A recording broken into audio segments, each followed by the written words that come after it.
Olá, queridos. Mais uma vez aqui falando sobre a crise da igreja.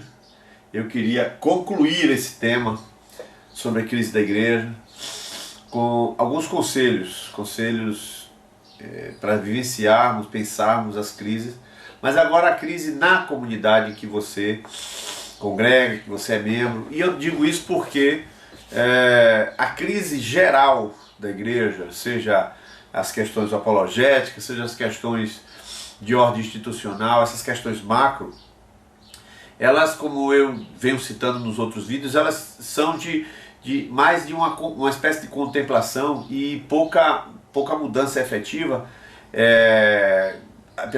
por um vídeo. Eu posso falar um vídeo aqui, vamos dar mais ênfase ao amor, por exemplo. Isso é ordem pessoal. Isso, por mais que eu veja a crise geral, institucional, isso vai ser algo de ordem pessoal.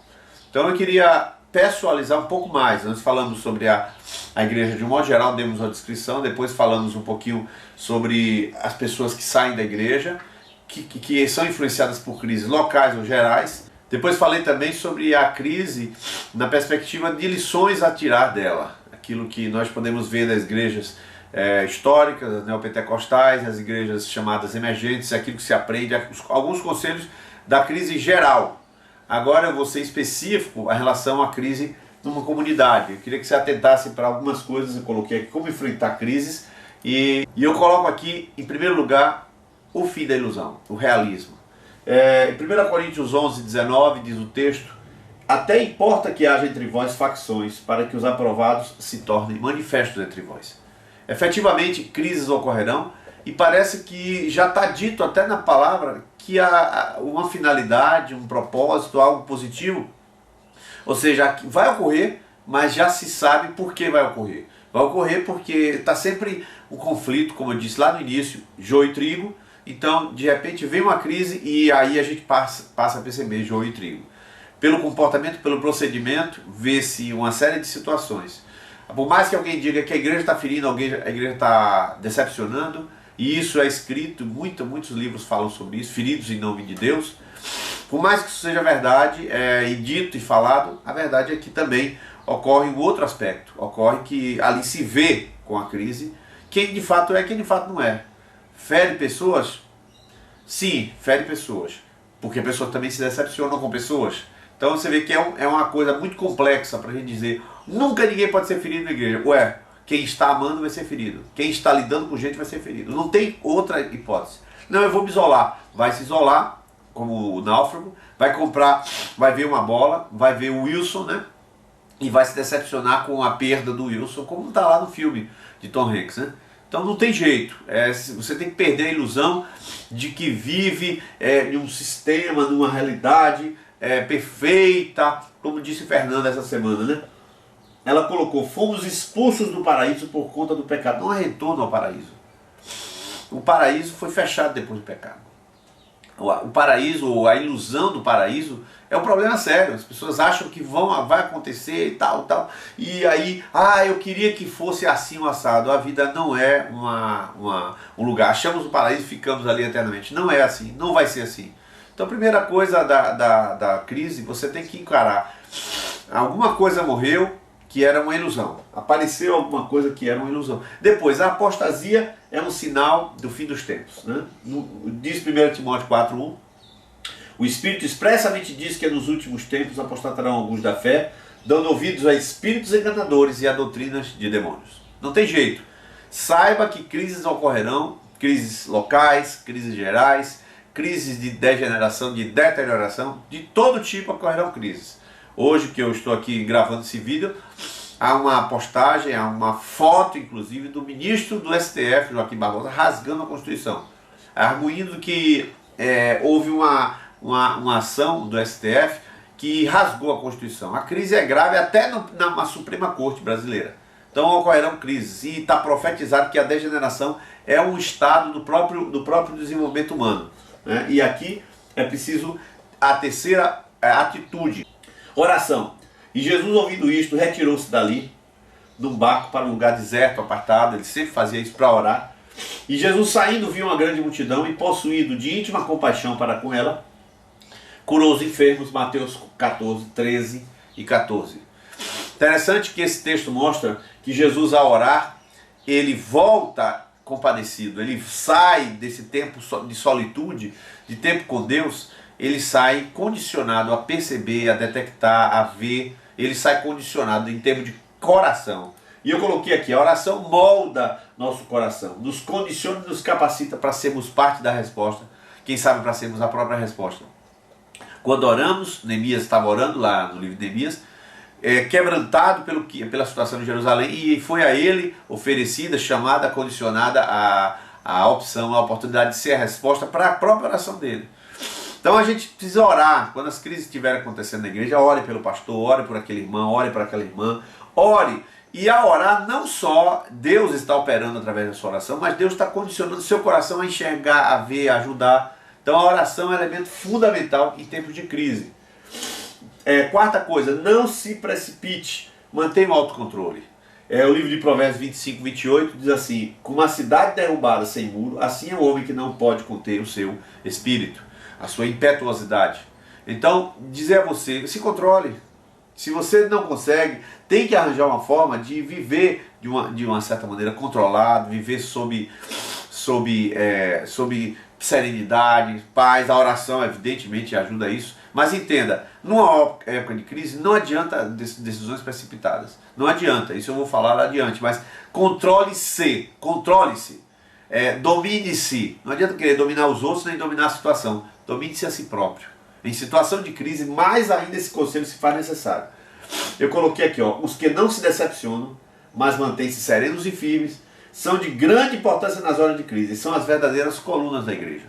As pessoas que se mantêm em serenidade, é nesses que a coisa vai apoiar. A parede pode cair, mas a coluna não cai. Então seja uma coluna em tempo de crise, se mantendo sereno, esperando, por exemplo, esperando. Uma coisa óbvia, não, vamos esperar, vamos aguardar. Ah, mas aquilo eu não admito. Admita, quer dizer, não admita dentro de você, mas espere. Ou seja, seja flexível, sim, mas sobretudo não se precipite, domine o seu espírito. E a quinta coisa, não alimente o fluxo de informações. Quando houver uma crise, seja você um túmulo, a coisa chegou em você, parou. Diz o texto de Amós 5,13, portanto, que for prudente guardará silêncio naquele tempo, porque o tempo será mau. Nos tempos maus, não vale a pena você multiplicar as fofocas. E vale a pena multiplicar a fofoca nos tempos bons? Bom, isso é um mandamento geral, mas eu digo especificamente no tempo de crise aqui não pode. Porque qualquer informaçãozinha, ela se torna um potencial projétil para uma arma. Se torna uma possibilidade de outra querela, se torna uma possibilidade de alguém cair. Então, quando houver uma situação de crise, fique quieto, não fale, não multiplique as informações. Vou trazer para você alguns pensamentos que são apaziguadores. Primeiro, pessoas são livres, têm seus processos. Precisa entender isso. As pessoas estão livres para agir, para entrar e sair. Pessoas, às vezes, vão reagir de um jeito que você não esperava. Mas por quê? Mas é carnal, é isso e aquilo. Sim, mas elas têm os processos delas. Às vezes remontam um complexo lá, constelado, alguma coisa antiga da sua história. Às vezes ocorre uma crise e ele já estava em crise.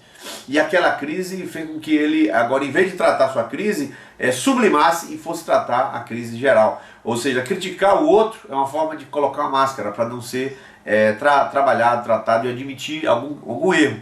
Então isso acontece demais. A gente criticar, como eu já falei no vídeo anterior. Então pessoas são pessoas, são assim. Elas vêm, vão fazer o quê? A crise está lidando com gente. Por isso pessoas vêm, pessoas vão, não as controlamos, não as prevemos. A gente não tem domínio sobre isso. Agora, importantíssimo, a verdade de Deus não muda com crise, com dificuldade, com perseguição, não muda. Deus continua sendo Deus, a igreja continua sendo igreja, a palavra de Deus continua sendo a verdade. A crise vem, a crise vai. A crise às vezes é reinterpretada, às vezes a crise na verdade foi uma precipitação.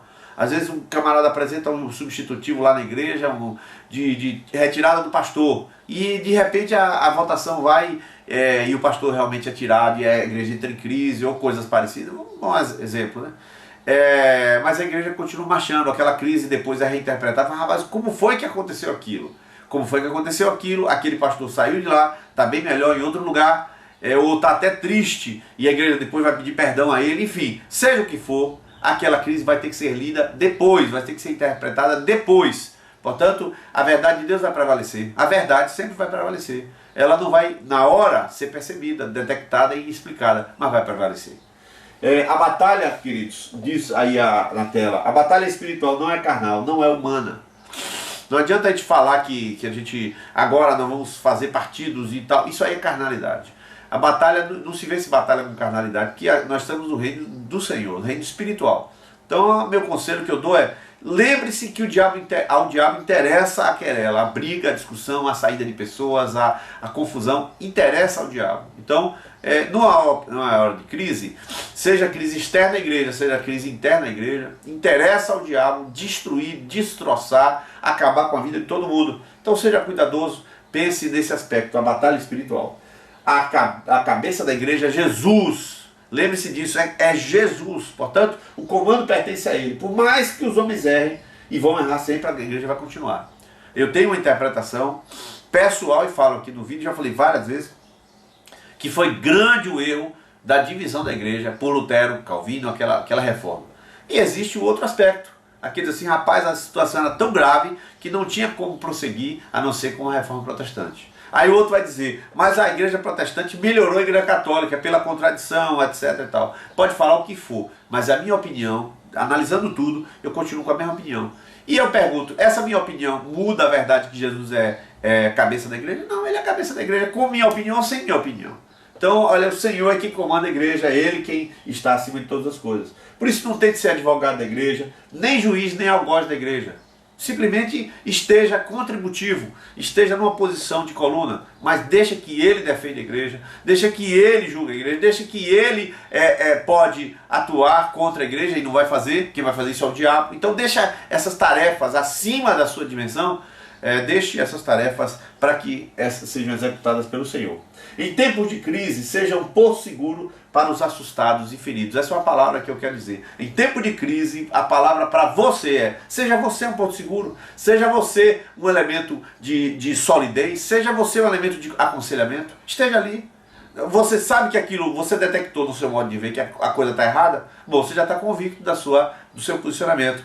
Agora tem uma série de pessoas na lateralidade, nas relacionalidades, então seja uma bênção para essas pessoas. Um sábio conselho pastoral dado por uma pessoa: em tempos de crise, não abandone o barco. Em tempo de meia tempestade, não abandone o barco, porque o mar está revoltoso, o mar está tempestuoso, não pule fora do barco. Ao contrário disso, na hora da crise, não é hora de decisões emocionais precipitadas, é hora de manter a unidade, a saúde das pessoas e a saúde das relações. E eu concluo esse vídeo lhe trazendo para uma posição sempre assim, ó. Você faz uma leitura da crise da igreja e você tem que pensar assim, peraí, quem está me trazendo essa informação da crise da igreja? Quem é que está me dando esse parâmetro? Pode ser uma mídia nas mãos do diabo, pode ser uma fofoca, pode ser o que for, e pode ser até meu ego julgador. Seja de uma como for, ou pode ser inclusive a verdade interpretativa dos fatos. Mas seja como for, você não tem domínio sobre ela. Ninguém tem domínio sobre uma crise. Ainda mais uma crise que envolve milhares de pessoas, milhões às vezes de pessoas, dezenas de pessoas. Você não pega, não controla essas coisas. Então o que tem que ser feito é posicionamento pessoal. É isso que tem que ser feito. Então tome seu posicionamento pessoal. Interprete, eu não fugi das interpretações acerca da crise da igreja, falei coisas bem precisas sobre isso, não fugi de uma leitura, porém, vai sempre descambar para o lado pessoal. E no lado pessoal, a gente precisa ser espiritual, a gente precisa ser sustento para os outros, a gente precisa ser de apoio para as pessoas. Nós não podemos utilizar da crise para agora colocar mais lenha na fogueira, mais problema na situação. Eu chamo você ao contrário, para não ser um instrumento de crise, ser uma espécie de extintor em meio à crise, ser uma espécie de porto seguro em meio à tempestade, ser uma espécie de coluna em meio ao terremoto. Que você encare isso de ordem pessoal, porque no fundo, diz Jesus lá em Mateus 7, que vão passar ventos, tempestades, vão vir sobre a casa, e a que estava edificada sobre a rocha, ela permanece. Então que a sua casa seja naquela figura, uma casa edificada sobre a rocha, da obediência, da prática e da humildade para fazer a vontade de Deus, e que seja assim a sua vida uma bênção no meio desta grave crise por qual passamos. Que Deus te abençoe e que nos ajude.